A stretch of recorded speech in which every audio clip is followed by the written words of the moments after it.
impossible is possible with the Holy Spirit. నీకు సామర్థ్యం లేనప్పుడు, అవకాశాలే లేనప్పుడు, ఏ మనిషి పోని పరిస్థితి గుండా నువ్వు ఉన్నప్పుడు కూడా ఒక అద్భుతము కృప ద్వారా, దయ ద్వారా నువ్వు పొందుకోగలుగుతావు.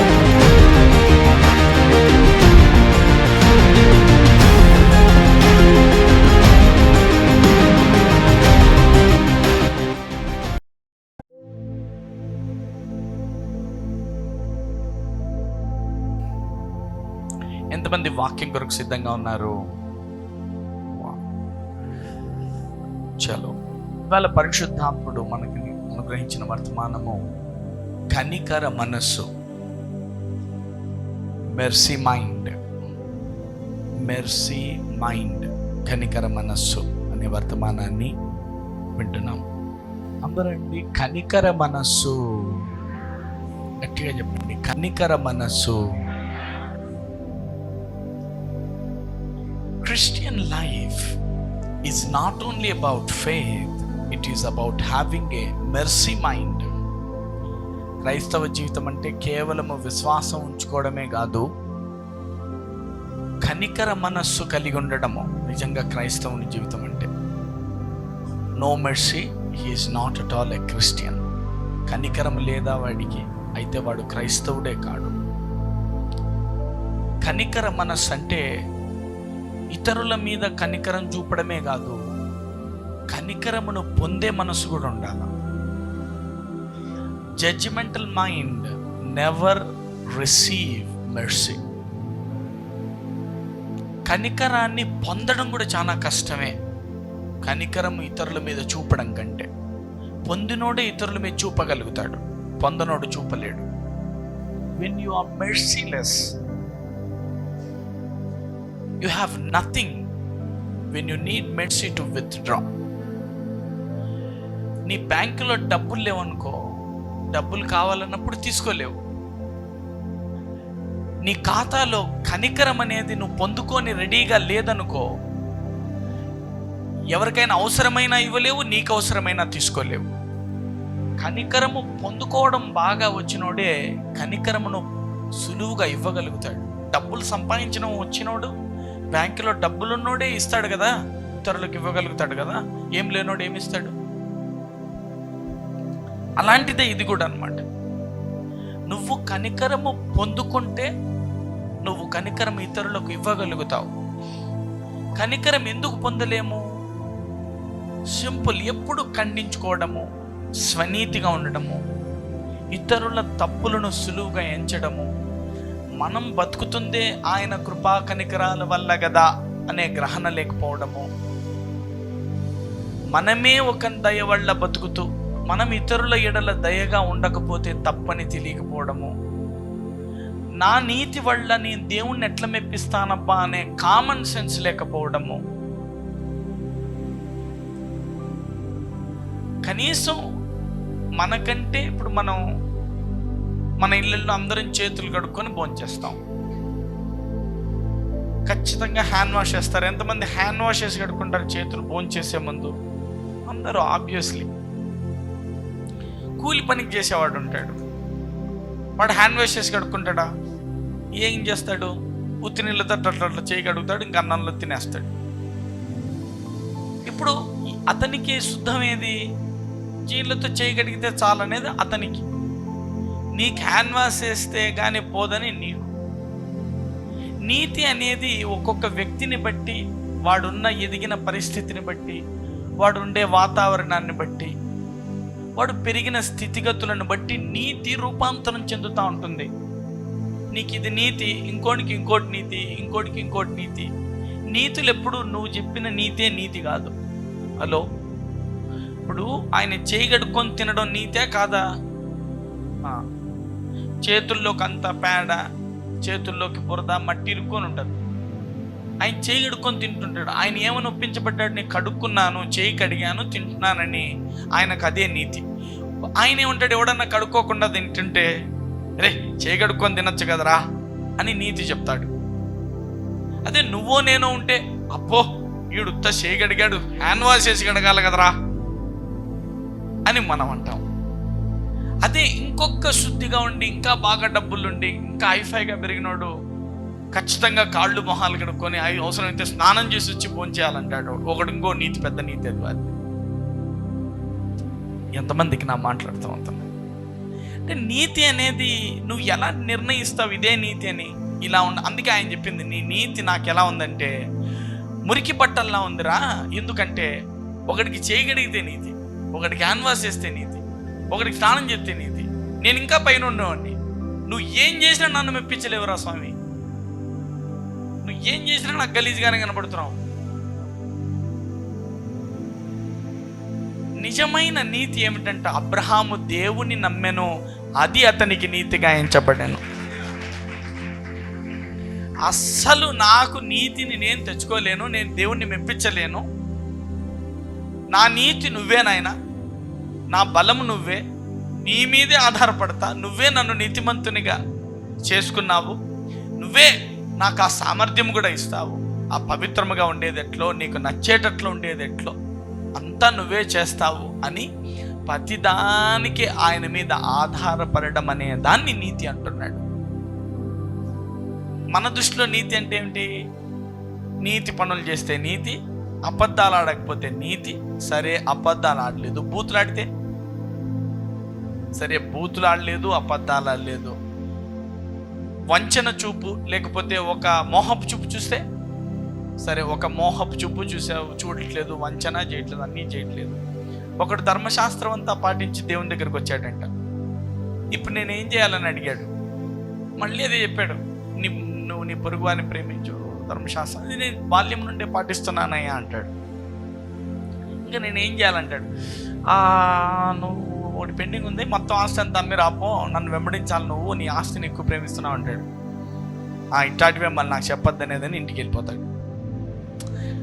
నీతి అనేది వీ కాంట్ మెజర్ ఇట్. నువ్వు ధర్మశాస్త్రం అంతా పాటించినా పాపివేనంట. ఎందుకంట?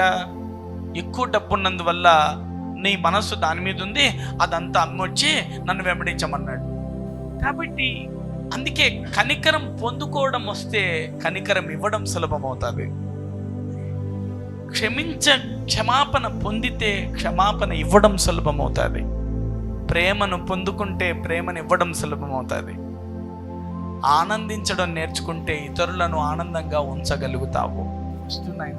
కృపను కనికరమును సాధించు సార్, నీ జీవితంలో నువ్వు ఎంతో సాధిస్తావు. కొంతమందికి నా మాట్లాడుతుంది, హ్యావ్ మెర్సీ మైండ్. కనికర హృదయము మనిషికి రావాలా, ప్రేమ హృదయం రావాలా, దయా హృదయం రావాలా. కొన్ని చెప్పడానికి సులభం, పాటించడం కష్టం. అట్లీస్ట్ చెప్పడంతోనైనా మొదలు పెట్టచ్చు కదా. కొంతమంది చెప్పేకేం చెప్తారు, మాట చేర్చే కదా. ఎక్కడో చోట ఆరంభించు, చెప్పడంతోనైనా ఆరంభించు. హలో, పేదలకి పెట్టాలా? నాకు ఈ భారతదేశంలోనే పెద్ద ఆర్ఫనేజ్ పెట్టాలని ఉందని ఒకడు అన్నాడు అనుకో, అని ఊరికి ఇంట్లో కూర్చొని పల్లీలు తినుకుంటుంటే అయిద్దా? ఒక పాపనన్న తెచ్చి ఇంట్లో పెట్టుకో నీ పిల్లలతో పాటు. నీకు అంత పెద్ద దర్శనం ఉంది, పెద్ద కోరిక ఉంది, ఒక్క పాపను తెచ్చి ఇంట్లో పెట్టుకో. ఆ పాపే రెండో పాప కూడా చిత్త అవుతుంది, 3 అవుతుంది, 4 అవుతుంది. సత్యాలకు 100-200 అవుతారు.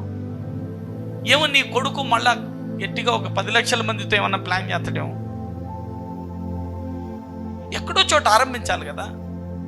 ఎక్కడో చోట ఆరంభించిన వాడిని లోకం ఏం చేస్తుందంటే కాకులై పొడుస్తుంది. మాటలు చెప్తారు, మాటలు అంటుంది లోకం.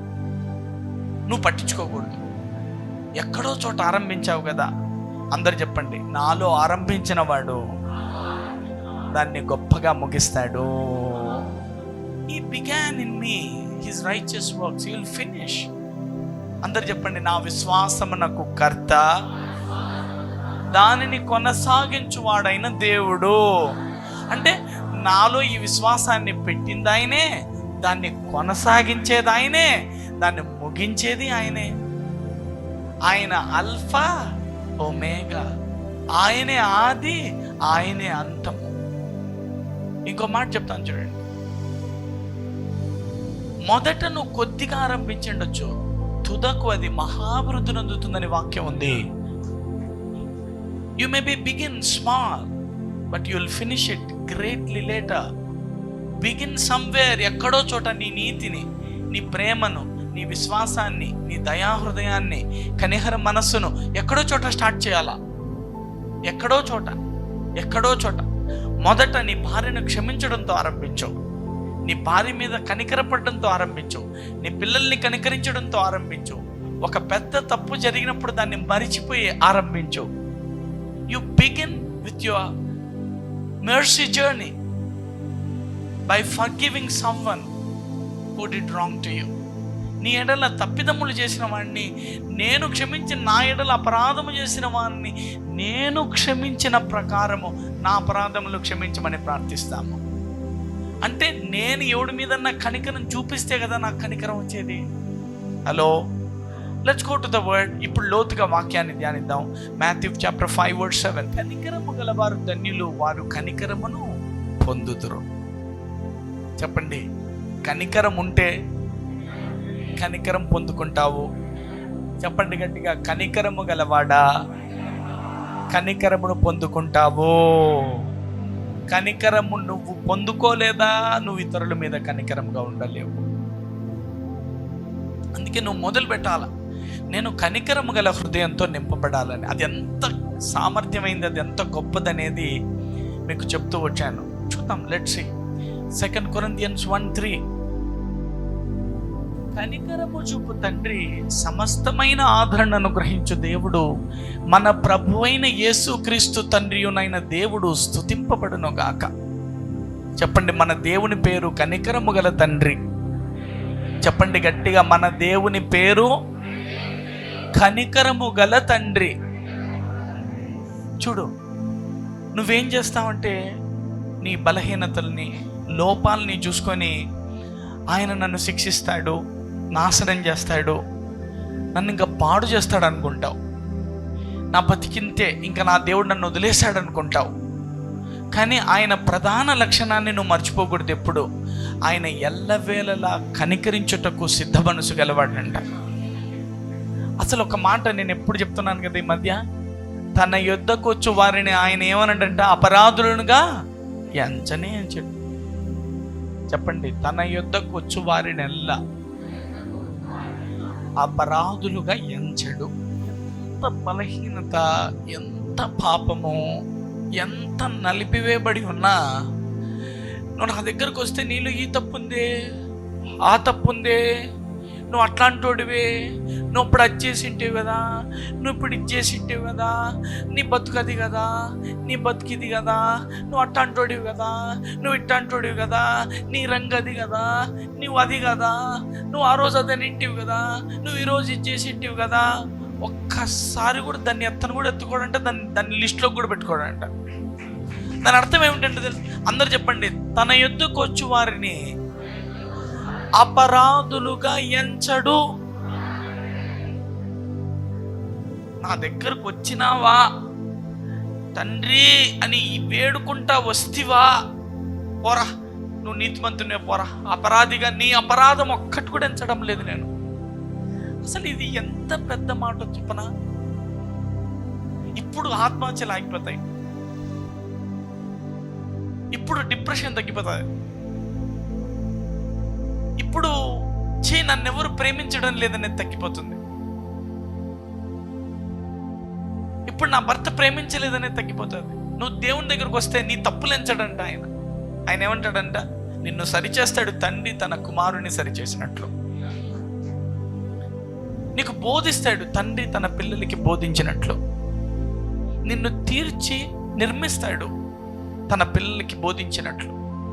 అవును, అప్పుడప్పుడు గద్దిస్తాడు, 4 ఏట్లు వేస్తాడేమో కానీ అపరాధి అనే ముద్ర మాత్రం వేయడంట. ఎవరికైనా నా మాట్లాడుతూ అవుతున్నాయి? అందరు చెప్పండి, అపరాధి అనే ముద్ర నా మీద లేదు. ఎందుకంటే నేను నా దేవుణ్ణి ఆశ్రయిస్తున్నాను. గుర్తుపెట్టుకో, మనుషులు ఏ ముద్రైనా వేని, మనుషులు ఏ పిలుపుతోనైనా పిలువని, మనుషులు ఏ నిర్ణయాలైనా నీ పైన చేయని, కానీ నీకు మాత్రం ఒక పేరును శాశ్వతంగా అలంకరించి పెట్టాడు, నీతిమంతుడు అనే పేరు. You are the righteous. Even at your sick bed, you can call yourself that I am the righteousness of God. నీ మరణ పడక పైన పడుకొని నువ్వు అనొచ్చు, అయ్యా నేను నీతిమంతుణ్ణి కదా, నన్ను బతికినాయన అని అడగొచ్చు. నీతి అంటే నువ్వు చేసిన క్రియల వల్ల వచ్చింది కాదురా నాయన. ఎవడు నీతి చేస్తాడు చెప్పు? ఎవడు మెప్పిస్తాడు దేవుణ్ణి? హలో, ఎవరికైనా అర్థమవుతుందని నేను చెప్పేది? మరణ పడక పైన పడుకొని నువ్వు ధైర్యంగా చెప్పొచ్చు, నేను నీతిమంతుణ్ణి కదా, నన్ను బతికి అని. ఎందుకంటే నీతి నీ క్రియల వలన కాదు, నువ్వు ఆయన నమ్ముకున్నందుకు వచ్చింది నీకు బహుమానముగా నీతి. This is the word, this is the ultimate word. నీకు ఇది ఎక్కకపోతే నీ జీవితం అంతా ఖండింపులో, సెల్ఫ్ కండమేషన్, స్వనీతిలో, ఒక రకమైన జడ్జిమెంటల్ స్పిరిట్లో ఇరుక్కుపోతావు. తీర్పు తీర్చే హృదయంలో పట్టబడతావు. నువ్వు తీర్పు తీర్చుకుంటా ఉంటావు, ఇతరులకు తీర్పు తీరుస్తూ ఉంటావు. ఎవరికైనా మాట్లాడుతూ ఉంటున్నాయా? తీర్పు తీర్చుకోవద్దు, తీర్పు తీర్చవద్దు. తీర్పు తీర్చుట నీ పని కాదు, అది యెహోవా పని. ఎవరికైనా మాట్లాడుతూ ఉంటున్నాయా? ఓ మై గాడ్, చెప్పండి. నా తండ్రి పేరే కనికరము చూపు తండ్రి అనండి. సమస్త ఆదరణ అనుగ్రహించే దేవుడు అనండి. చెప్పండి, కనికరము చూపు తండ్రి, సమస్త ఆదరణ అనుగ్రహించు దేవుడు. మర్చిపోకూడదు, నువ్వు ఇది చేయకూడదు, అది చేయకూడదు అని నేను ఎన్నో వాక్యాలు చెప్పిండొచ్చు, చెప్పొచ్చు. కానీ పునాది ఏమి? ఆయన కనికరము గలవాడే. తండ్రి కొట్టే తండ్రిని విలన్లా చూడాలనా? తండ్రిని తండ్రిలా చూడాలనా?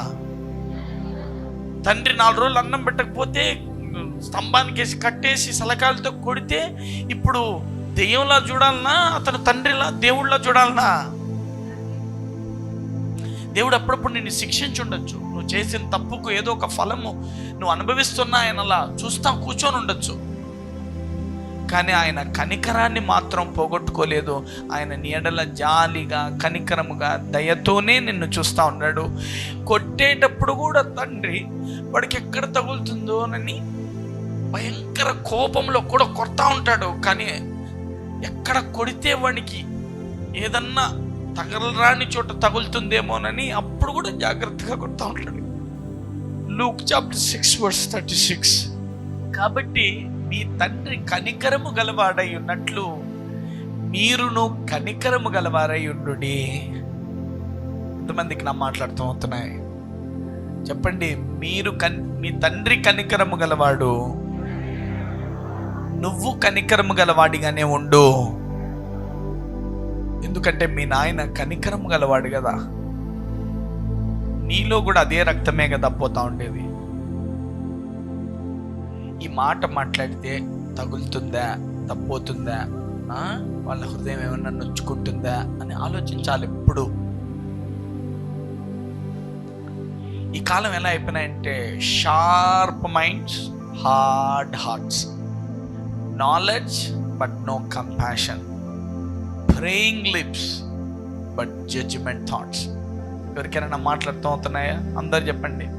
షార్ప్ మైండ్లో రాతి గుండెలు, మంచి తెలివితేటలు, కనికరమే లేదు. గొప్ప ప్రార్థనా పరులు నిరంతరం ఇతరులకు తీర్పులు తీరుస్తూనే ఉంటారు. ఇది క్రైస్తవత్వం అయిపోయింది. క్రైస్తవత్వం అంటేనే ఆయన కృపా సత్య సంపూర్ణుడు. ఆయన మన దేవుడు కనికరము గల తండ్రి. ఈ దేవుణ్ణి పట్టుకుంటానే ఈయన ప్రేమామయుడు. ఆయన పేరే ప్రేమ. నలిపివేస్తున్నప్పుడు, శిక్షిస్తున్నప్పుడు, ఉమ్మి వేస్తున్నప్పుడు ఆయన ఒక్కరి మీద కూడా తన కోపాన్ని చూపలే.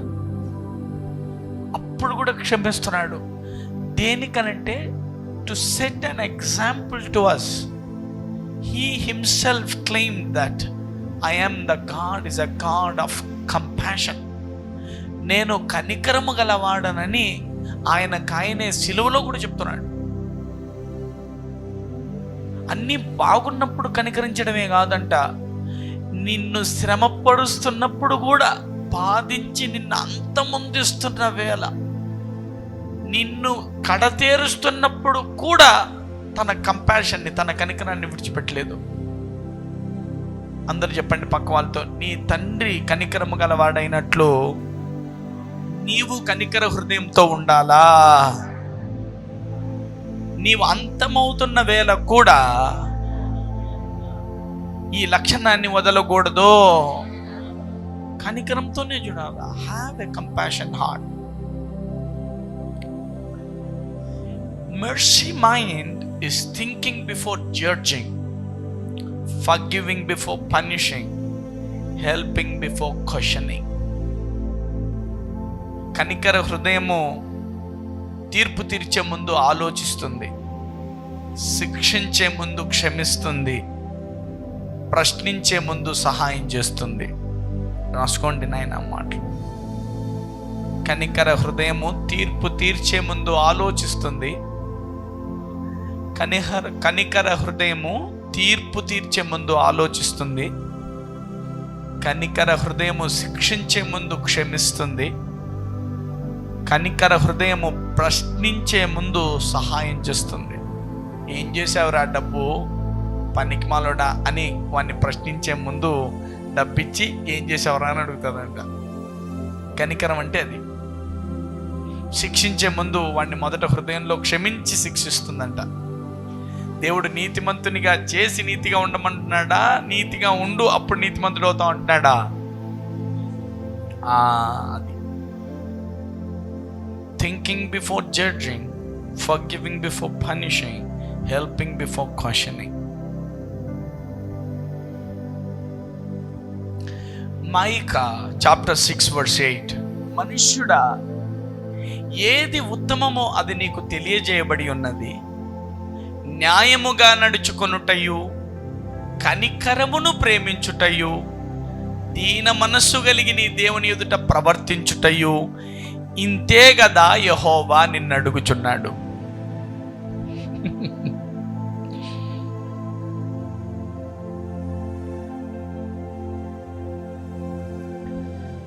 ఏడికొచ్చినా ఈ వాక్యాలే వస్తుంటాయి. చూసినారా? ఏమడుగుతాడంట నీ హృదయాన్ని? కనికరమును ప్రేమించమంట. అంటే ఐ లవ్ యూ అని చెప్తే దేంతో చెప్పాలంట? కనికరం చూసి చెప్పాలా, నాకు నువ్వు అంటే ఇష్టం అని. చెప్పండి గట్టిగా. ఈ ప్రార్థన పాయింట్ రాసుకోవాలా. దేవుడు అడిగేవి ఇవేనంట. మరి అవి కావాలని కమ్యూనియన్ తీసుకోవాలా, అవి కావాలని ప్రార్థన చేసుకోవాలా, అవి నేను చేసే శక్తి ఇమ్మని అడగాలి దేవుణ్ణి. ఏమని అడగాల? అయ్యా న్యాయంగా నడుచుకోవడానికి నాకు కృపని, కనికరాన్ని ప్రేమించడానికి కృపని, దీన మనస్సు కలిగి ఉండడానికి నాకు కృపని అని. వినయం అనే పాఠం నేర్చుకునేటప్పుడు ఆ దీన మనస్సు దగ్గరకు వచ్చి, చూడు దీన మనస్సే అడుగుతున్నాడని చెప్పాను నేను ఒకసారి. ఇప్పుడు కనికరం అనే పాఠం నేర్చుకుంటున్నాం కాబట్టి ఆ కనికరమే అని నేను అక్కడ కనికరమే దగ్గరకు వచ్చి చెప్తున్నాను. ఇప్పుడు చెప్పండి, ఆయన కోరుతా ఉండేవి 3 అనండి. ఎప్పుడు న్యాయం తప్పొద్దు, కనికరముగా ఉండు, దీన మనస్సు వినయంగా ఉండు. చెప్పు గట్టిగా. న్యాయం తప్పొద్దు, కనికరమును ప్రేమించు, దీన మనస్సు కలిగి ఉండు. అంతే. ఇవే కదా, ఇంతే కదా యెహోవా నేను, ఇంత తప్ప ఏం నేను అడగట్లేదంట. న్యాయంగా ఉన్నావు అనుకో, నువ్వు వ్యభిచారం చేయవు. నీ భార్యకు అన్యాయం చేసి ఇంకో దాంతో ఎందుకు తిరుగుతావు? నువ్వు న్యాయంలో ఉంటే నువ్వు అట్లా పనులు చేయవు. బాధ్యత లేకుండా పిల్లల్ని చదివించుకోకుండా ఊరి బయట తిరగవు, న్యాయంగా ఉంటావు కాబట్టి. అంటే న్యాయంగా ఉన్నావా, అన్నీ దేవునికి కరెక్ట్గా లైన్లో పోతూ ఉంటావు. కనికరంతో ఉన్నావా, కనికరంతో ఉంటావు అందరి అట్లా. దీన మనస్సు ఉన్నావా, నువ్వు దేవునికి నచ్చని పనులు చేయలేవు. చాలు ఈ 3 చేయి. పక్కన చెప్పండి, ఈ 3 పాటించు చాలని చెప్పు. ఇంతే దేవుడు అడుగుతూ ఉండేది నిన్నానండి. ఈ వచనం ఏ ఇంట్లో అన్నా ఎవరైనా గిఫ్ట్గా ఇవ్వడం చూసారా? ఇది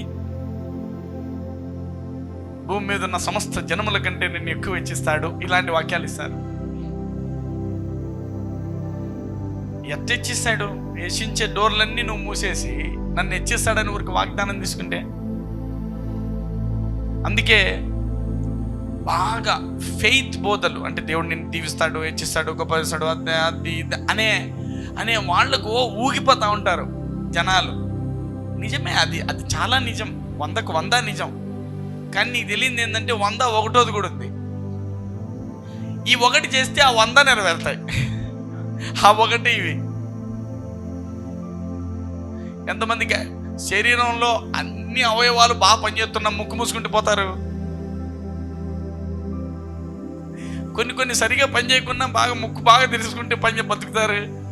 మరి అట్లాంటివి అన్ని వాక్యాలు నీకు తెలుసుకొని ఇట్లాంటి వాక్యాలు నువ్వు వదిలేస్తేవనుకో ముక్కు మూసుకున్నట్టే లెక్క. Hello James chapter 2 verse 13.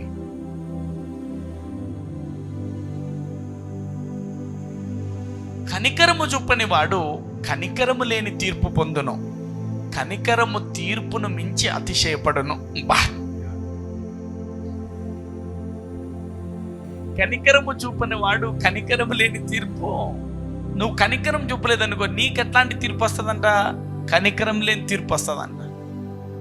నువ్వు అన్ని తప్పులు ఎంచితివి కదా, ఇట్లా ఇట్లా ఇట్లా ఇట్లా ఇట్లా శుద్ధి మాటలన్నీ మాట్లాడితేవి కదా. సరే, నిన్ను శుద్ధితోనే కొలుస్తారా నాయన, పైకి నువ్వు ఎంత మటుకు నీ శుద్ధి తేలుస్తానంటాడు. అప్పుడు ఏమంటావు నువ్వు? వద్దులేనాయన అంటావు ఆటోమేటిక్. ఎంతమంది మీ శుద్ధితో కొలుస్తారు పైన? ఓకేనా మీకు? లేదప్పా, ఇట్లయితే కాదు. దేవుడు చూస్తూ ఉంటాడు, పరిశుద్ధాత్ముడు. 2-3 కూడి నా నామమును ఎక్కడ ప్రార్థిస్తే వారి మధ్య నేను, మళ్ళీ మన మధ్య ఉన్నాడు ఆయనే లెక్క. చెప్పండి, లేదు నా నీతితోనే నన్ను పరలోకానికి పిలుచుకోపో అనేవాళ్ళు చేయొద్దండి ఒకసారి. చెప్పండి, నేను నిన్ను నమ్మినాను, అదే నా నీతి నాయన, ఆ నీతితో నన్ను పరలోకానికి చేర్చుకో. ఎంతమంది అంటారు ఆ నీతితో పోతామని? ఇదిగో చాలు, అంతా పోతారు. మీరంతా సీట్లు కన్ఫర్మ్ చేసుకుని ఈరోజు బుకింగ్ అయిపోండి. నిజము. అబ్రహాము క్రియాన్యాయమును బట్టియా లేక విశ్వాస న్యాయమును బట్టియా దేవుని దృష్టికి నీతిమంతుడయ్యాడనుంది. సరే, ఇప్పుడు మళ్ళీ వెనక్కి రావాలి ఒక మెట్టు. సరే, ఇప్పుడు ఎట్లా? నేను క్రియలతో కాదని ఇప్పుడు క్రియల్లో తప్పులు చేద్దామా? చెయ్యి, నీకు దమ్ముంటే చెయ్యి, తప్పు చెయ్యి. మీ నాయన నువ్వు బాగా మీ నాయనకు చెప్పినట్లు విని బాగా ప్రేమించి బాగా మంచిగా బతికినందుక నీకు భోజనం పెడతాడు, లేక కొడుకు అయినందుకు. నువ్వు తప్పుడు పనులు చేస్తే ఎవరు కూర్చుంటాడు? మూతి పనులు రాళ్ళగొడతాడు, సలకాలు తీసుకొని స్తంభాన్ని కట్టేసి ఏకుతాడు. మరి ఏమంటావు? మరి అప్పుడు తండ్రి శిక్ష భయంకరంగా ఉంటుందంటే అప్పుడప్పుడు. మరి నువ్వు దాన్ని, అందుకే తండ్రి శిక్షను నువ్వు ఆయన గద్దించినప్పుడు తృణీకరించవద్దు.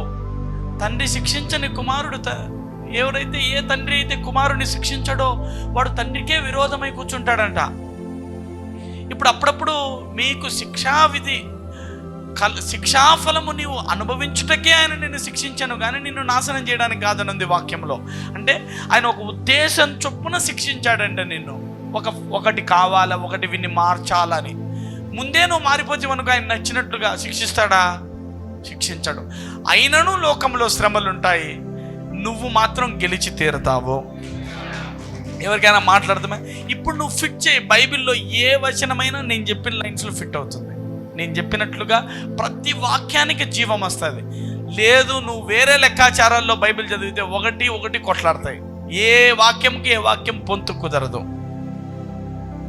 ఊరికే ఫెయిత్ అంటే కుదరదు. నాకు అది తెలుసు, నాకు ఏం తెలుసు, నీకు ఏం తెలియదు, నీకు ఎప్పుడు గుడ్డుసున్నా నాకేం తెలియదంటావో, నాకు అదొచ్చు, నాకు ఇదొచ్చు, నాకు అది తెలుసు, నాకు ఇది, నీకు ఆడే శూన్యంలోకి వచ్చినావు నువ్వు. నాకేం తెలుదు నాయన, నీ కృపా కనికరముల గురించి ఇప్పుడు తెలుసుకుంటాడా నాయన, ఇదే మొదలు అన్నువను నీకు అన్నీ బోధిస్తాడు ఆయన. హల్లెలూయా. Come on. Proverbs 11:17. దయగలవాడు తనకే మేలు చేసుకొనును, క్రూరుడు తన శరీరమునకు బాధ తెచ్చుకొనును. అందరు చెప్పండి, దయగలవాడిగా ఉండు, నీకు నువ్వే మేలు చేసుకుంటావు. అందరు చెప్పండి, భాషలు మాట్లాడితే తనకు తాను క్షేమాభివృద్ధి చేసుకున్నట్లే దయగలవాడు తనకే మేలు చేసుకుంటున్నాడంట. నువ్వు దయగా ఉంటే పక్వానికి కాదు మేలు, నీకే మేలమ్మా. నీకే ఆరోగ్యం వస్తుందంట, నువ్వే ఆనందంగా ఉంటావంట, నెమ్మదిగా ఉంటావు, సంతోషంగా ఉంటావు. ఎప్పుడైనా ఎవరన్నా క్షమించి చూడు, వదిలేసి చూడు, ఎంత హాయిగా నిద్రపడుతుందో.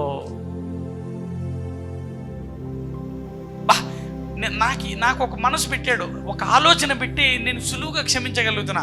ఎట్లా తెలుసా? నేను ఎప్పుడు చెప్పే మాట, నా favourite dialogue.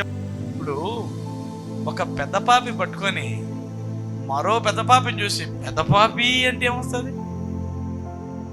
You got it? నేనే ఓ పెద్ద పాపిని, నేనే ఆయన కృపతో బతుకుతాండా.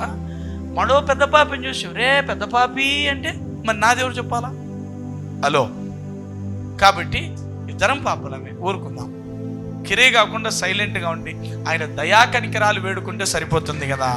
ఒకరి మీద ఒకడు దయ చూపించుకుంటే సరిపోతుంది కదా. హలో, ఎంతమందికి నా మాట్లాడుతున్నాయా? ఇక్కడేమో పెద్ద పాపం అయినట్టు మన మీద. అందుకే దేవుడు అనింది, నీ కంట్లో ఏమో నలుసుందని, పక్కోని కంట్లో దూలం ఉందని అనుకుంటేవి. నిజానికి రివర్స్ రా, అది నీ కంట్లో దూలం ఉండి అది కనపడుతుంది నీకని. హలో, ఎంతమందికి నా మాట్లాడతాం? చూడాలన్నమాట. దయగలవాడు తనకే మేలు చేసుకును. దయ లేకుండా క్రూరంగా ఉండేవాడు తన శరీరానికి వాడే బాధ తెచ్చుకుంటాడంట. Have mercy mind, mercy mind. చూద్దాం ఒక ఎగ్జాంపుల్ చూసి మళ్ళీ ఇంకొన్ని వచనాలు చూద్దాం. జెనసిస్ 39:21. అయితే యెహోవా యోసేపునకు తోడై ఉండి అతని యందు కనికరపడి అతని మీద ఆ చెరసాల యొక్క అధిపతికి కటాక్షము కలుగునట్లు చేశాను. మీరేమనుకుంటారు? యోసేపు విజయం వెనక ఏముందనుకుంటున్నారు? కనికరము. sold by brothers, falsely accused, put him in prison. అంటే అమ్మివేయబడ్డాడు అన్నదమ్ముల చేత, తప్పుడుగా నిందలు మోపబడ్డాడు, అనవసరంగా చెరసాల్లో వేయబడ్డాడు జోసెఫ్. ఎంతమందికి నా మాట్లాడుతున్నా? అందరు చెప్తారా గట్టిగా? ఫాల్స్లీ అక్యూజ్డ్ అంటే ఒక అబద్ధపు నేరం మీద మోపారంట. అన్నలు అమ్మేశారు కావాలని, అనవసరంగా చెరసాల్లో పెట్టారు. ఒక్కసారైనా అన్నల మీద కోపాన్ని కానీ బాధను కానీ వ్యసనాన్ని కానీ ప్రదర్శించాడు. చెప్పాలమ్మా. సరే, జెనసిస్ 45:5 పెట్టి చూద్దాం. ఆదికాండం 45:5. It's a great lesson, it's a great lesson. Wow! అయినను నేను ఇక్కడికి వచ్చున్నట్లు, ఏది ఆ కష్టాలన్నీ పడి పడి పడి ఇప్పుడు ప్రధానమంత్రి అయినాను, లేదా ఒక ఆర్థిక శాఖ మంత్రి అయినాను, నేను ఇక్కడికి వచ్చినట్లు మీరు నన్ను అమ్మివేసినందుకు దుఃఖపడద్దండి. ఎవరితో చెప్తున్నాడు? అన్నలతో. అది మీకు సంతాపము పుట్టింపనీయకుడి, అది మిమ్మల్ని బాధపరుచుకుని వద్దండి. అది అట్లా చేసినామే అని మిమ్మల్ని మీరు బాధ పెట్టుకోవాకండి. అన్నా వాడిని అమ్మేసినామే, తమ్ముడిని అమ్మితిమే అని బాధ పెట్టుకోవాకండి. ప్రాణరక్షణ కొరకు దేవుడు మీకు ముందుగా నన్ను పంపించాను, అంతే, మీరేం చేయలేదన్నా.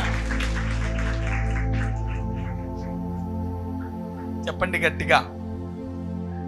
అన్నలు అమ్మిరి, తప్పుడు నిందలు వేసిరి, చెరసాలలో బంధించిరి, యవ్వన కాలమంతా బానిస బతుకులోనే అంతమాయను. ఇప్పుడు లేక మంచి వయసు అయిపోయినాక, మంచి యవ్వన కాలం అయిపోతుండగా ఇప్పుడు వచ్చినారు అన్నలంతా ఎదురైనారు. కరువులో ఈ తమ్ముని దగ్గర డబ్బులున్నాయి, తరువుని దగ్గర గింజలున్నాయని అన్నలంతా వచ్చిరి. చూసినాడు, గుర్తుపట్టినాడు, దొంగ నాయలు దొరికిర్రా ఈరోజు అని ఏమన్నా అంటాడా? వాళ్ళని రే నన్ను అమ్మినారు కదరా, పొద్దు గుంతలో వేసిపోతుంది కదరా, కూర్చొని కనీసం దాని గురించి డిస్కషన్ చేద్దాం, అడుగుదాం ఎందుక మీరు కాదురా, అంత కచ్చపోతురు ఏమరా నా మీద, నేనేం చేసినారా మీకు? పిల్లోని నన్ను చూడకుండా అమ్మిపోతుంది కదరా, ఎలుగుబంటి తినిపాయనో ఏనుగు ఏదన్నా తినిపాయనో, ఏం మేము వానికి కాపలాగాలేమని వాళ్ళ నాయనతో చెప్పిరి. పోయి వాడు ఏమైనారా చిన్నోడంటే ఏం మనకి మేము కాపలాగాలమా ఎట్లా అంటారు. ఇంత కఠినంగా ఉండింట్రే మీరు, అమ్మిపోతిరే, నన్ను సాట్ నుండి చూstiరే, నన్ను వాళ్ళు కొనుక్కొని పోతా అంటే, తీసుకొని పోతా అంటే, నన్ను ఇంత కనికరం లేని వాళ్ళురా మీరు. ఎట్ట బతుకుతాడు వాడు, పోయి ఏం పనులు చేస్తాడనన్నా బతికినారా, చూసినారా అని ఆ మాట అడిగితే తప్పే ఉంది అని పక్కన అడిగితే తప్ప అనండి. మన వాళ్ళు మేము అడుగుతాం, కడుగుతాం, తెలుసాం, చూచాం. ఏం చూచావు, ఏంది కడుగుతావు? ఎవడు కడిగినా కడిగించుకోడు. చెప్పండి గట్టిగా, కడిగితే కడిగించుకోరనండి. స్వనీతి అడ్డం వస్తానులే, అట్టెట్లా మమ్మల్ని కడిగితే మేము కడిగించుకుంటామా? మేమే కడుక్కోం. ఎవరికైనా అర్థమైందా? అందుకే ఎవనికి నీతి పాఠాలు చెప్పద్దు. ఎందుకంటే వాని దృష్టిలో వాడు ఆల్రెడీ నీతిమంతుడే. ఎవరికి నీతి పాఠాలు చెప్పకూడదు, తప్పులు ఎంచకూడదు, తప్పులు చూపకూడదు. కనికరం మాత్రమే చూపు, అది కనపడుతుంది అందరికీ. అందరు చెప్పండి, ఇక్కడ తప్పులు ఎంచడం అనేది పరిష్కారం కానే కాదు. ఇదే విషయం, ఇదే జ్ఞానం. మీ ఆయనలో తప్పులు పట్టద్దు. తప్పులు చెప్పి చూడు. తప్పులు చెప్తే అర్ధగంట క్లాస్ వస్తుంది నీకు. చెప్తావా, నాలో తప్పులు చూపించావా, నేనెంత శుద్ధివంతును, మీ అమ్మగారి ఇంట్లో ఏం తెచ్చినావే నువ్వు, 2 ముక్కు పుడకలు తీసుకొచ్చి దానికి నిన్ను మహారాణి మాది పెట్టి చూస్తూ ఉంటే నీకు ఆ ముక్కు పుడకలకి ఇంత ఎక్కువైపోయిందనే అని ఇంక తెచ్చిన మొదటి చీర కాడ నుంచి మొదలు పెడతాడు, నీతి అంతా చెప్తాడు. అందుకే ఏం చేస్తావంటే కనికరంతో చూసి వదిలిపడే చెప్తా. ఒకనాటికి ఆమె, అవు నేను ఎన్ని బాధలు పెట్టినా కనికరిస్తేవి కదే నన్ను అంటాడు. సమయం వస్తుంది ఓ రోజు. ఎవరికైనా నా మాటలు అర్థం అవుతున్నాయా? చెప్పండి, నీతి చెప్పొద్దు, కనికరం మాత్రమే చూపు. కనికరమే బాగా మాట్లాడుతుంది నీతి కంటే కూడా. This mercy will speak with a loud voice. కనికరానికి శబ్దం ఎక్కువ, తట్టుకోలేవు, చెవులు బుయ్యి అంటాయి. ఎందుకో చెప్పనా, అన్నలు ఏడుస్తున్నారు అని. మనోడు ఏం చేసిన, దొంగ కొడుకులా ఎడతారా ఇప్పుడు, అంతా అమ్మేదంతా అమ్మే భారీగా ఏమంటా అంట, ఈయన వాళ్ళ మీద పడి ఎడతా. ఎన్నాళ్ళకు చిన్న మిమ్మల్ని నాయన ఎట్లున్నాడు నా అంటాడంటే ఎడతాడంట. ఓ దేవా, అడగండి పక్కన, ఏ సేపుకి ఇట్లా హృదయం ఎట్లొచ్చా, నాకేం ఇంత పాడుపుతుంది నువ్వు ఎట్లా వచ్చానైనా అమ్మా, ఏం చేస్తే వస్తుంది ఇది? కూర్చొని ఇంటికాడ ఆలోచన చేయాలి, ప్రార్థన చేసుకుంటా. కొట్లాడుకునే టైం ఉంటుంది, ఇట్లాంటి ఆలోచించుకునే టైం ఉండదు మీకు. ఆలోచించుకోవాలి, అవు ఏం బా ఏసేపు ఎట్లా, అందరూ బా దేవుని కనికరం అతనిని హెచ్చించనంట, దేవుని కనికరం అతనికి తోడుగా ఉండనంట. పెట్టు ఆ వచనం పెట్టినాయన 39:21. జెనసిస్ 39:20. యెహోవా యోసేపునకు తోడై ఉండి అతని యందు కనికరపడి అతని మీద ఆ చెరసాల యొక్క అధిపతికి కటాక్షము కలుగునట్లు చేశాను. అందరూ చెప్పండి, దేవుడు కనికరపడ్డాడు యోసేపు మీదనండి. ఇప్పుడేమి కనికరము గలవాడు ఏం పొందుతాడు? ఇతనిలో ఏముంది? ఆల్రెడీ ఏమిడితో నిండిపోయి ఉన్నాడు. అందుకే యాటికి పోయినా దేవుని కనికరం ఇతనికి తోడుగానే వస్తానంటాయా. ఓ హల్లెలూయా, చెప్పండి గట్టిగా, కనికరము గలవాడా, కనికర మనస్సు గలవాడా. నువ్వు ఎన్ని శ్రమల్లో ఉన్నా, బంధించినా, వేధించినా, చెరసాల్లో వేసినా, కొట్టినా, నీ జీవితాన్ని అంతమొందించ ప్రయత్నించినా, ఆయన కనికరం ఎప్పుడు నీకు తోడుగా ఉంటుంది. శ్రమలన్నింటినీ దాటిస్తుంది, నిన్ను హెచ్చిస్తూనే ఉంటుందంట. అది వాక్యము. Have a compassion. ఎవడన్నా వస్తాడు నీ పక్కన పోతా ఉంటే అడుగుతున్నాడు, అయ్యా ఈ మధ్య వీళ్ళది అడుక్కునేది ఎక్కువైపోయింది ఓరా, ఓ సందర్భం వస్తుందేమోరా, నీ దగ్గర ఆ టయానికి డబ్బులు లేక ఏమన్నా అడిగే రోజు నువ్వు వస్తాంటావని వాడి ఇంట్లోంచి పారిపోతాడేమో చూడు, తెలుసుకొని. నేను చెప్పలే, ఒకటి తినింది అడిగించుకోవడానికి కూడా దేవుని దయ కావాలని మొన్న. ఎందుకు నైనా అంత అహంకారము, ఎందుకు నైనా అంత పెట్టుకోవద్దండి పా. కనికరము, ప్రేమ, దయాహృదయమునైనా. యోసేపు చూడు, అన్నలు అమ్మేసిరిపా, అమ్మిరి, ఫాల్స్లీ అక్యూజ్డ్, అబద్ధాలు పలికి తప్పుడు మాటలన్నీ చెప్పి ఇరికిచ్చ చూసిరి. చూసినా లేదా అమ్మ ఈయన మీద కొంగేసి, నేను చేయలేదమ్మా అంటే నువ్వే చేసినావు. జైలుకి ఎప్పించా, జైలు విడిచిపెట్టాడు. ఆ కనికరము. అందరు చెప్పండి, దేవుడు తోడుగా ఉంటే అసలు నీకెందుకు తోడుగా ఉంటాడంటే తెలుసా, నువ్వు ఇంత కనికరం గలవాడవని తెలుసు. గుర్తుపెట్టుకో, నువ్వు చెరసాలలో ఉన్నా నువ్వు నీ క్వాలిటీని పోగొట్టుకోవద్దు, కనికరం చూపడం అనే క్వాలిటీని. కనికరము గలవారు కనికరమును పొందే తీరతారు.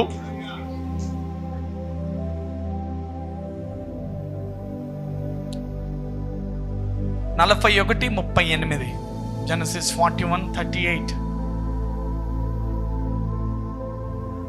చూడు ఏమైంది ఆ కనికరము, దేవుని కనికరము, దేవుడు తోడుగా ఉండి ఏమైందో చూద్దాం. అతడు తన సేవకులను చూసి, ఇతని వలె దేవుని ఆత్మగల మనిషిని కనుగొనగలమా అని రాజు అంటున్నాడంట. దేవుని ఆత్మగల మనిషిని ఇంతకంటే గొప్పని మనం కనుక్కుంటామా? 39.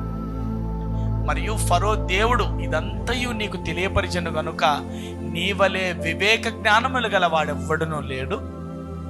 నీవు నా ఇంటికి అధిపతివై ఉండవలెను, నా ప్రజలందరూ నీకు విధేయులై ఉందురు, సింహాసన విషయంలో మాత్రమే నేను నీకు పైవాడుగా నుందునని యోసేపుతో చెప్పాను. రాజు చెప్తున్నాడంట, సింహాసనం, కుర్చీ ఒక్కటి నాది, ప్రపంచంలో డబ్బు, ఆస్తులు, సంపదలు అన్నిటిపైన అధిపతివి నువ్వే. ఏం చేసింది ఇది? ఇలా ఇలా ఎలా ఇంత గొప్పని ఏం చేసింది అంటారు? ప్రతిభనా, డబ్బా, సామర్థ్యమా, టాలెంటా, కళలు చూసే స్వభావమా? కొందరు కళల వరం వండుకొని బయటకు వచ్చేలే. అందుకే వరాలు ఉండాల మనకు కూడా. యోసేపుకి ఆ వరం వండుకొని బాగా గొప్పోడాయా? ఏదో ఒక వరం లేని గొప్పోళ్ళు కాలేరునా. దేవుడు అతనికి తోడుగా ఉండి అతని ఎడల కనికర పడినందుకు అతను గొప్పవాడైనాడు, కానీ వరాలు ఫలాలు కాదు. అందుకే ఈరోజు నాతో దేవుడు మాట్లాడింది, some people they receive their victory by their merit, but you will more than you are the more than a conqueror because of the mercy. కొందరు వాళ్ళ ప్రతిభ వలన గొప్పవారైతే కొందరు అత్యధిక గొప్పవారు అవుతారు ఆయన కృప వలన. హలో, నీ కింద 100 మంది పనోళ్లను పని చేయించుకుని 100 మందితో బతికే సామర్థ్యం నీకుంటే ఇది కష్టపడడం వల్ల. అలాంటి యజమానులు నీ కింద ఉండేలా నిన్ను తయారు చేస్తుంది ఈ కనికరము.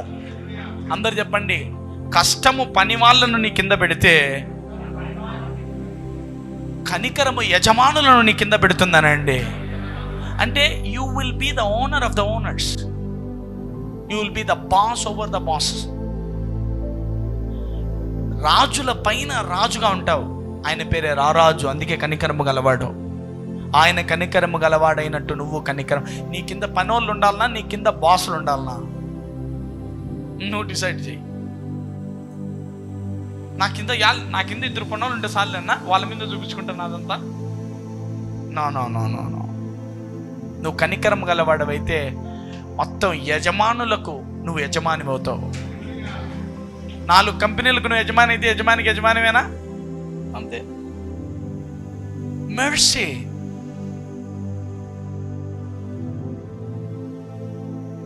చూడు, కనికరం తీసుకుపోయి ఆడబెట్టింది, ఎన్ని శాఖల మీద పైన పెట్టింది.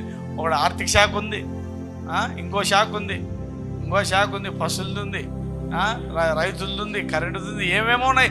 అందరి మీద తెచ్చి ఆడబెట్టినాడు. ఇప్పుడు అన్నిటి మీద నువ్వే బాసింది. ఏది తెచ్చిపెట్టింది ఇలా అన్నిటికీ పైగా? కనికరము. కనికరం ఇతనికే ఎందుకు వచ్చింది? కనికరము గలవాడు కాబట్టి. Achieve mercy heart, achieve mercy mind. ఒక్క మాట నిన్నెవరైనా అన్ని చూడమ్మా, ఒక్కసారి నువ్వు చెలరేగిపోతావు, దుమ్ము లేపుతావు, అదిరి లేపుతావు. ఎట్లా కనికరం రావాలా? ఈరోజు ఏంలా తప్పులు ఎంచుకుంటున్నావా కూర్చొని? నో నో నో, పెద్ద పాపి మరో పెద్ద పాపిని పెద్ద పాపి అని అక్కర్లేదు, అందరం పాపులమే, రాండి ఆయన దయా కనికరముల యొద్దకు అంటున్నాము. ఎవరికైనా అర్థమైనా చెప్పాలా? దయా కనికరములే, దయా కనికరములే.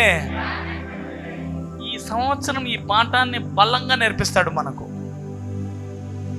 ఎందుకంటే నువ్వు అన్నిటికంటే లీడింగ్ పొజిషన్లో ఉండాలంటే, అన్నిటికంటే పైగా ఉండాలంటే, ఊర్లను ఆక్రమించుకోవాలంటే నీకు కావాల్సింది క్రమశిక్షణ, శుద్ధ మనస్సు, పవిత్రత, పరిశుద్ధత మరియు నీతి. ఈ పాఠాలు ఎంత ముఖ్యమో దీనికి 101వ పాఠం అది పోయిందంటే అన్నీ పోతాయి. అది ఏంటంటే కృపా కనికర హృదయము. చూద్దాం ఎట్లా హెచ్చించబడ్డాడు, ఎట్లా అందరికంటే పైగా మనోడు హెచ్చింపబడ్డాడు. చూద్దాం 41.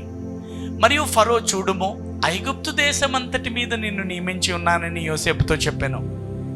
మరియు ఫరో తన చేతినున్న తన ఉంగరం తీసి, చూడు గుర్తుపెట్టుకో కనికరం నిన్ను ఎలా చేస్తాడు, యోసేపు చేతికి పెట్టి సన్నపు నారబట్ట అతనికి తొడిగించి అతని మెడకు బంగారు గొలుసు ఒకటి వేసి మరి తన 2వ రథం మీద అతన్ని ఎక్కించాను. ఏంది, రాజు ఒక రథంలో పోతుంటే 2వ రథం ఇతనికేనంట. ఏం చేసినాడనండి ఇతన్ని? ఏం చేసింటే ఈ రేంజ్కి ఇచ్చి అంటే ప్రధానమంత్రి కారు ముందర పోతుంటే వెనకలే నా కారు అంట. నేనేం చేశాను ఆయన? నా దగ్గర ఒకడు నిన్ను హింసిస్తే, నీ తండ్రికి కన్న తండ్రికి నిన్ను దూరం చేస్తే, పసిబాలుడు అని చూడకుండా నీతో బానిస బతుకులు బతికిచ్చి ఒకడు తొక్కి నారదీస్తే నీ బతుకంతా అవమాన, నింద, బాధ, భయాలే నిన్ను వెంటాడితే, నన్ను చూసి మీ నాయన చెప్పిన 4-5 వాక్యాలు గుర్తుపెట్టుకొని నువ్వు కనికరమునే పట్టుకుంటావా? ఎవర్రా నువ్వు? నేను ఇచ్చిస్తా, చూడరా ఎట్లా ఇచ్చిస్తానో నిన్ను. రాజు పోతుంటే రాజు పక్కన కారు నీది పక్కన పోతుందంట. ఏమిటిది? ఈ హమ్మందే ఇంత హెచ్చిస్తే పరమంది ఎంత హెచ్చిస్తాడు ఆయన? బహుశా నాకు తెలిసి మనం యోసేపు ఇంటికాడికి కూడా పోలేమనుకుంటా. పరలోకంలో జోసెఫ్ ఇంటికాడికి కూడా పోలేము. పదామంటే చాలు పెద్ద గాలి వచ్చి ఎత్తుకొని పోతుంది అనుకుంటాం మనల్ని. నువ్వు వీటికి వచ్చేది కాదు పని. ఆయన రోజు ముఖాన్ని ఇలా చూస్తాడేమో. మనం 1,000,000 సంవత్సరాలకు ఒకసారి కుసుక్కని పోతాడు, మెరుపుతీగి పోయినట్టు ఇట్లా. ఇది నాయన కనపడతాడు అనుకుంటే ఆడా కనపడకపోయి ఈడా కనపడ, మళ్ళీ మన రాతది.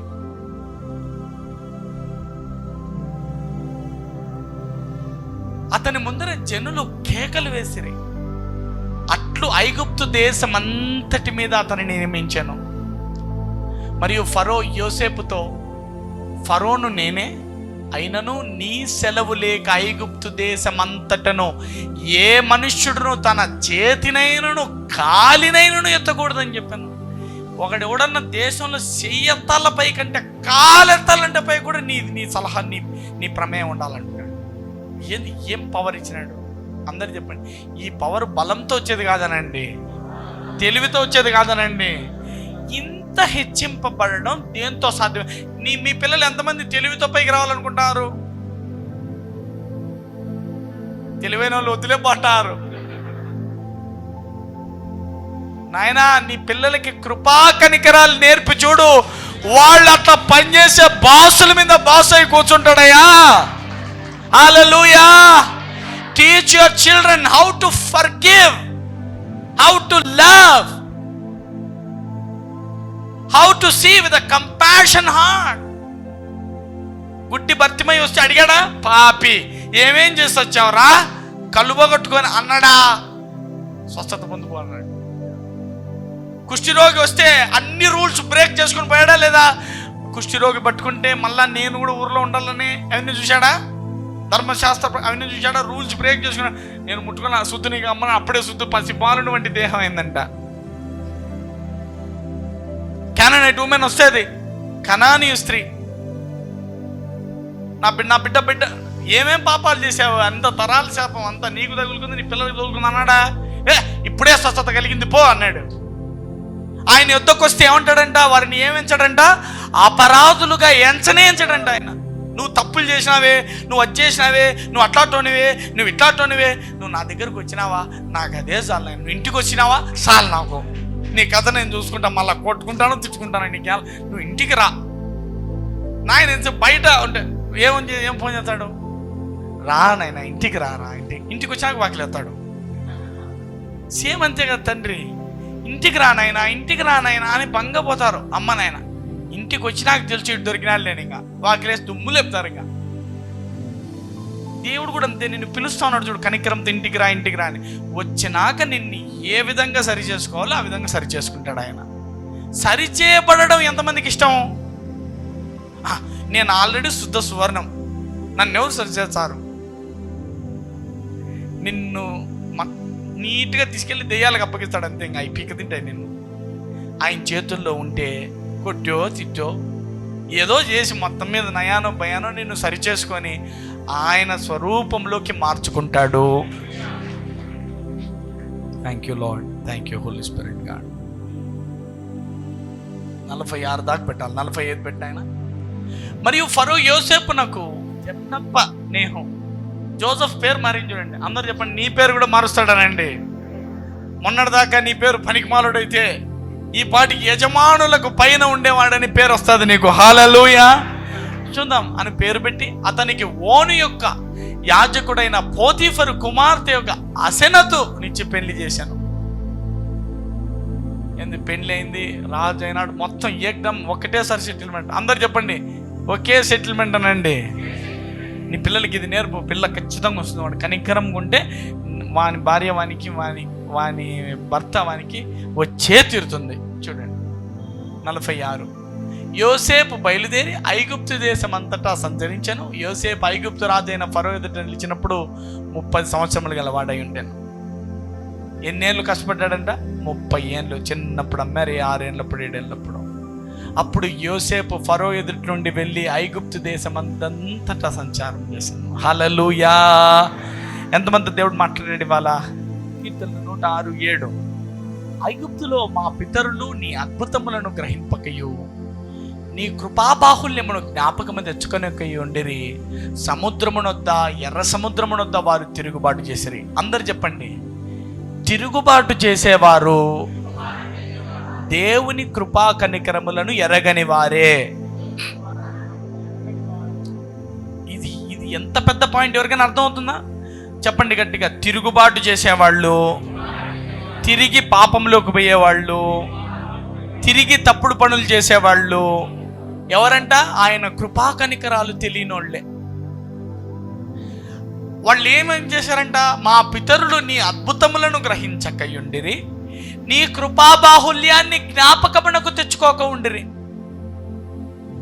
నువ్వు ఆయన ఎంత కృప గలవాడో, ఆయన ఎంత కనికరము గలవాడో నువ్వు జ్ఞాపకం తెచ్చుకుంటా ఉంటే ఏమవుతుందంట? నీలో తిరుగుబాటు తగ్గిపోతుందంట. మీ నాయన ఎంత ప్రేమించిన, అందుకే అంటారు, తప్పు చేసి వస్తే కొడుకో కూతురో, నేను ఎంత ప్రేమించినాను అదన్నా గుర్తు రాలేదా నాయనా నీకు? ఆ పొద్దు నువ్వు బండి అడిగితే బండి కొనిచ్చి కదా నాయనా, 1,00,000 రూపాయలు సెల్ అంటే సెల్లు కొనిచ్చి కదా నాయనా, నేనేం తక్కువ చేసినానైనా, నన్ను ఎందుకు ఇడిచిపెట్టిపోతీవినా అంటావా అనమా? దేవుడు అదే అడుగుతున్నాడు చూడు. కాదురా, నా కృపాబాహుల్యములు నువ్వు జ్ఞాపకం తెచ్చుకుంటే నా మీద తిరుగుబాటు ఎట్లా చేస్తావు?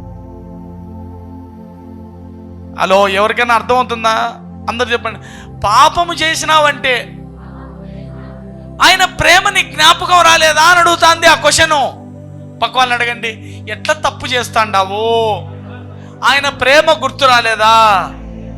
ఆయన నీ కొరకు సిలువలో మరణించింది జ్ఞాపకం రాలేదా?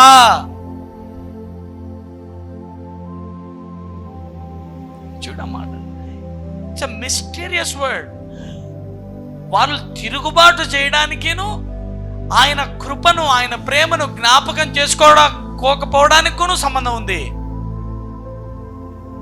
గుర్తించాలి ఈ మాట. ఎంతమందికి అర్థమైంది ఇప్పుడు నేను చెప్పింది? చూద్దాం ఇంకో వచనం 108:4. యెహోవా నీ కృప ఆకాశము కంటే ఎత్తైనది, నీ సత్యము మేఘమంత గొప్పగానున్నది. దావీదు ఎట్లా గుర్తు చేసుకుంటున్నాడు చూడు, నీ కృప ఎంత పెద్దది. దావీదుకు ఒకటి తెలుసు, ఆయన కృప ఎంత గొప్పదంటూ పలుకుతున్నాడు, ఆకాశం అంత గొప్పదని. మనకు ఇట్లా పైకెత్తి ఏం కనబడుతుంది? ఎంతో దూరంలో ఆకాశం. ఏమని చెప్తున్నాడు చూడు, ఆయన కృపను గుర్తు చేసుకుంటున్నాడా లేదా దావీదు? ఏమంటున్నాడు? నీ కృప, నీ కృప ఎంత పెద్దది నాయనా, ఆకాశము కంటే పెద్దది దేవా, ఆకాశము కంటే పెద్దది నాయనా అని గుర్తు చేసుకుంటున్నాడంట. మేఘములంత ఎత్తుగా ఉంది, నేనాడున్నా నాయన కింద ఉన్నాను, నీ కృప ఎంత పెద్దగా ఉంది నాయన అని ఆయన కృపను జ్ఞాపకం చేసుకుంటున్నాడు. అందుకే అతను కృప పొందాడు. చెప్పండి గట్టిగా, కృపా కనికరములను జ్ఞాపకం చేసుకొని ఎడలా నీవు దేవునికి నచ్చని పనులు చేస్తావు. కృపా కనికరములు నీకు ఆకాశము కంటే ఎత్తుగా ఉన్నాయని నువ్వు గుర్తిస్తే నువ్వు తప్పు చేయలేవు, తప్పు చేసిన అందులో ఉండలేవు. హల్లెలూయా. 89:28.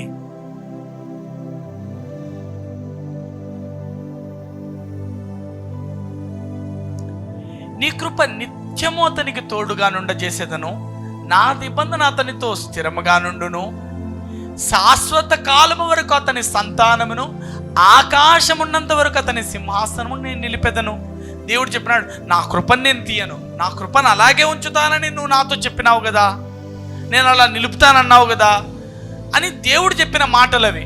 సరే, ఇప్పుడు ఏమంటున్నాడు మన దావీదు చూడండి, 89:38. ఏమన్నాడు? నా కృప శాశ్వత కాలానికి నేను నీకు చూపిస్తానని దావీదు అన్నాడు. ఎంతమందికి ఈ మాట అర్థమైంది? ఇప్పుడు దావీదు ఏమంటాడో చూద్దాం. ఇట్టు సెలవిచ్చేయుండి, నీవు మమ్ము విడనాడి విసర్జించి ఉన్నావు, నీ అభిషిక్తుని మీద నీవు అధిక కోపము చూపి ఉన్నావు. ఏమని చెప్పినావు?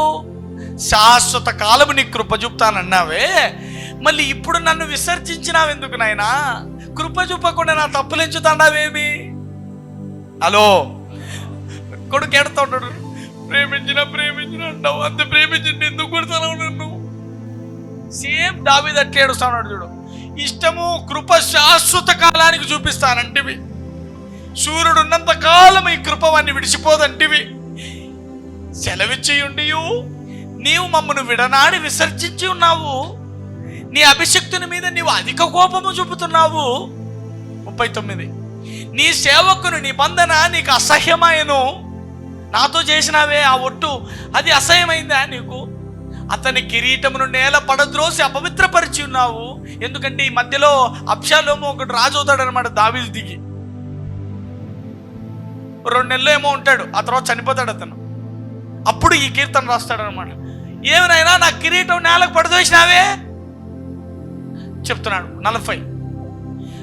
అతని కంచెలన్నీ నీవు తెగగొట్టి ఉన్నావు, అతని కోటలు పాడు చేసి ఉన్నావు. అన్ని పోయినాయి కదా నాయన నాకు. 41.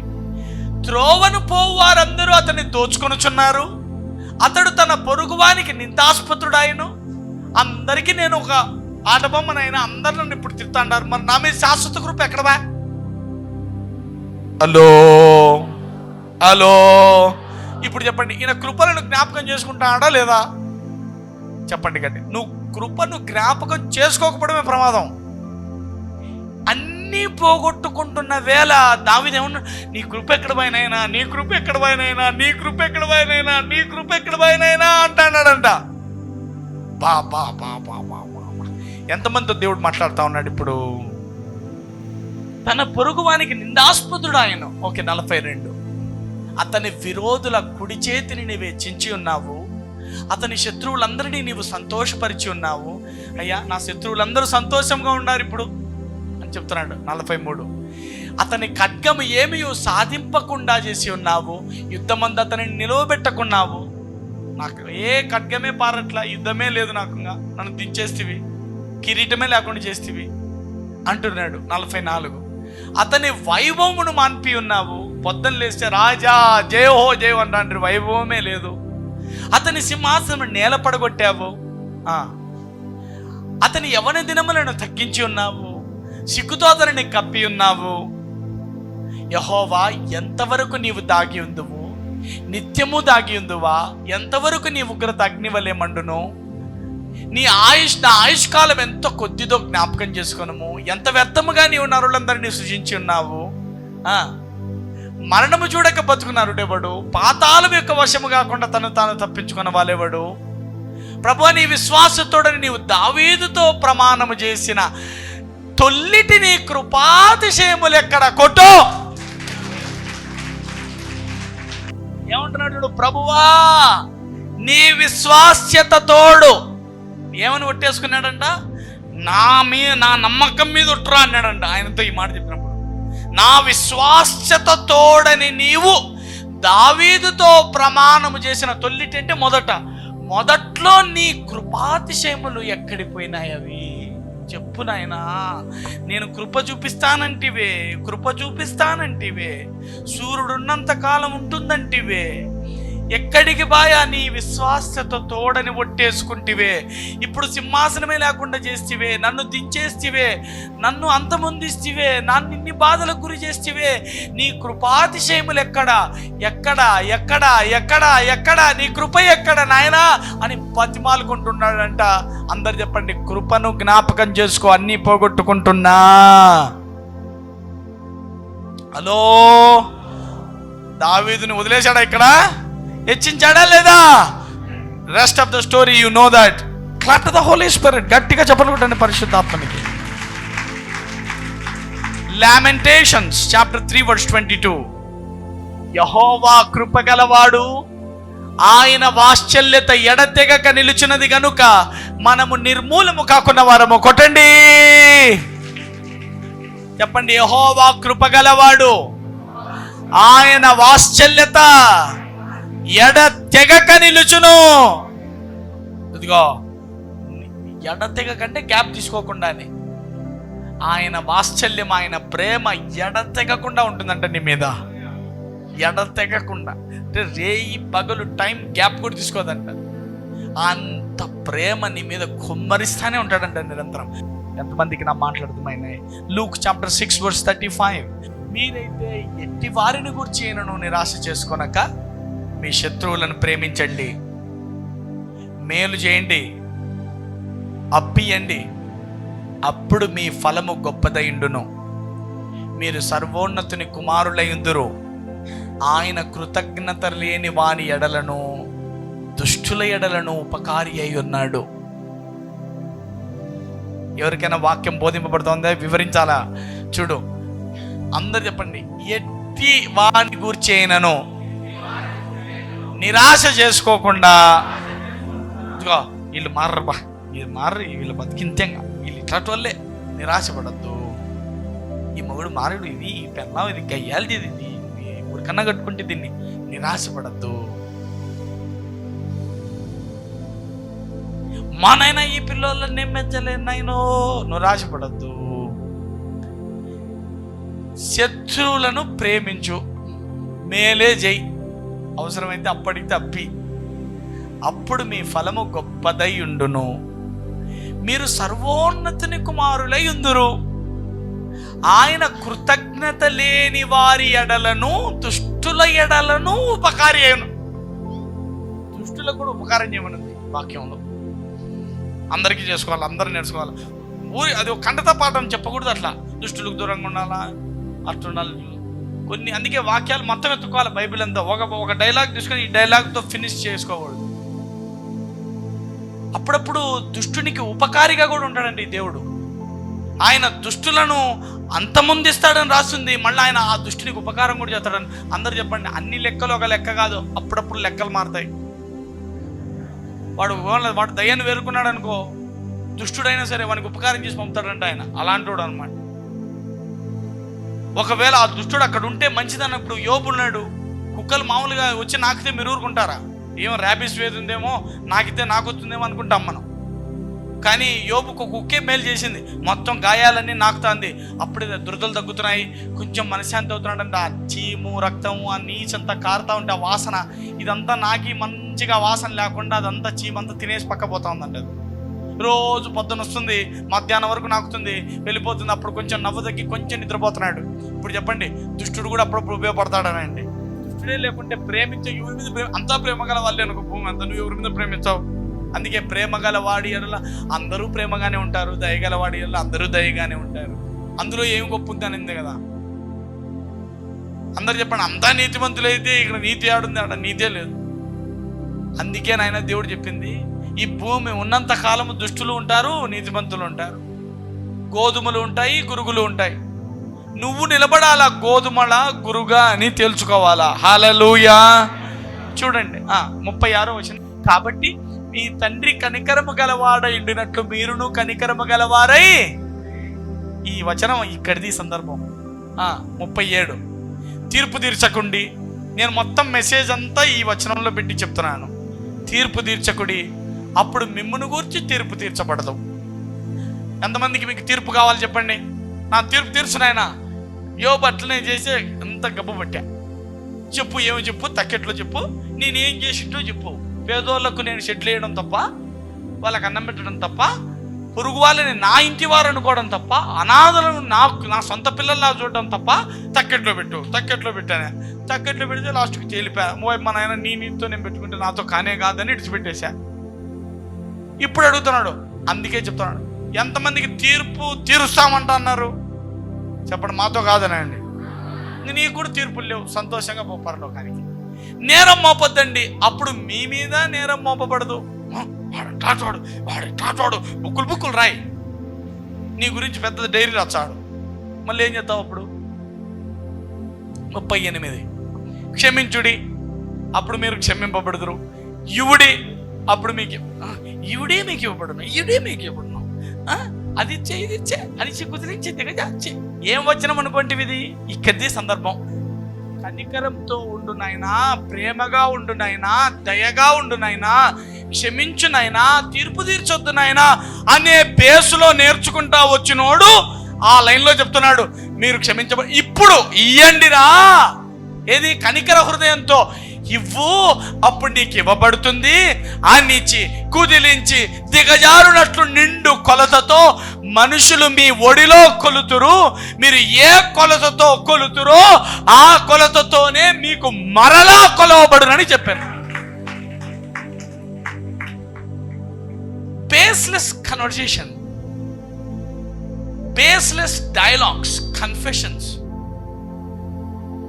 Will not work. బేస్ లేకుండా నువ్వు నిలబడలేవు. అందుకే లర్న్ దిస్. అందరు చెప్పండి, అన్నింటికి పునాది కనికరము, కృప, దయాహృదయము, వినయము, త్యాగము. ఇవే పునాదులు. వీటి మీద నిర్మించుకోవాలి. విశ్వాసమైనా, ప్రార్థనా జీవితమైనా, ఏదైనా మంచి హృదయము, హార్ట్ కండిషన్, వీటి మీద కట్టుకోవాల భక్తి అనే భవనాన్ని. లేకుండా ఇష్టం వచ్చినట్లు నాకేందో తెలుసు అనుకుని నువ్వు దేన్ని పట్టుకొని అది నాకు తెలుసు అనుకుంటే నీకేమీ తెలియకపోవుగాక. ఎవరికైనా మాట్లాడుతామైనాయా? తండ్రి యేసు నామమున ప్రార్థిస్తున్నాము, అనారోగ్యములను ముట్టి స్వస్థపరచండి తండ్రి. మేము నమ్ముతున్నాము, చెదిరిపోయిన దాన్ని కూడా నువ్వు బాగు చేసేవాడవని, అంతమొందించే సమయంలో కూడా నువ్వు తిరిగి నిర్మించేవాడవని తండ్రి. నాయన ఈ కుటుంబంలో, నాయన ఈ సంఘంలో ఏ ఒక్క వ్యక్తి కూడా నాయన వ్యాధి, లేమి, మరణములో ఉండకూడదని నీ రాజ్య పాలన వచ్చి నీ చిత్తమంతా వారిలో నెరవేరాలని మేము వేడుకుంటున్నాము. ఎక్కడెక్కడ వారు చేయబెట్టుకొని ఏ సమస్యలో, ఏ బాధ నిమిత్తమై మొరపెడుతున్నారో దాని నుంచి వారిని విడిపించి గొప్ప సాక్ష్యము వారికి అనుగ్రహించమని, ఆ నొప్పి, బాధ, భయము, అస్వస్థత, వేదన, తొందర నుంచి వారిని విడిపించి కాపాడి మహిమ పొందమని తండ్రి మమ్మల్ని మేము నీ చేతులకు అప్పగించుకుంటూ ఆయన మరలా మేము కలుసుకునే వరకు మీ కృప మాకు అధికం చేయమని యేసు నామమున ప్రార్థించి వేడుకొని పొంది ఉన్నాము తండ్రి. అందరు గట్టిగా ఆమేన్ చెప్పండి. మరొకసారి చెప్పండి, చివరిసారిగా చెప్పండి.